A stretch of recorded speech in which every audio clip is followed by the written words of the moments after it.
Former NBC sportscaster Bob Costas, who has covered 12 Olympic Games as a host and commentator, did not hold back when discussing the challenges journalists will face during the Beijing Winter Olympics next month.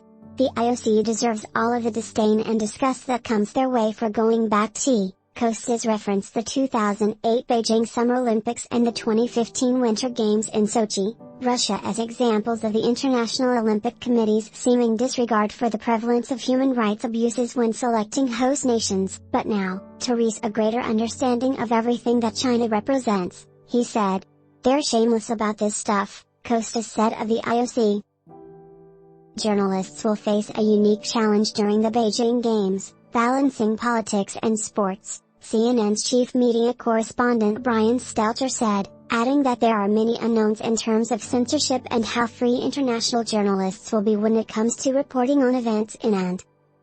There is a lot of money on the line. NBCUniversal has a $12 billion contract to broadcast the Olympics through 2023. And both NBC and ESPN announced this week they will not be sending their usual contingent of reporters and producers to the games due to COVID concerns. NBC previously announced it would include geopolitical context during its Beijing coverage, but that its focus will be on the athletes.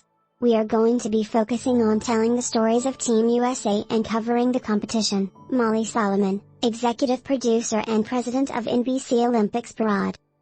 But the world, as we all know, is a really complicated place right now. And we understand that to reach some difficult issues regarding the host nation. Costas, acknowledging his respect for the challenges his former colleagues will face in Beijing, described Olympics reporting as a sort of quasi-journalism. That's because NBC pays a massive rights fee along with the production costs, putting the network in a somewhat promotional position for the games.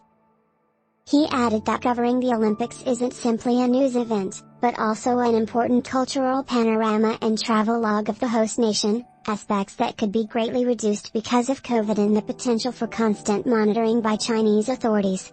It's a centerpiece of the entire network. During the fanfare of the games, Stelter asked how viewers should expect the geopolitical context to be covered. I would anticipate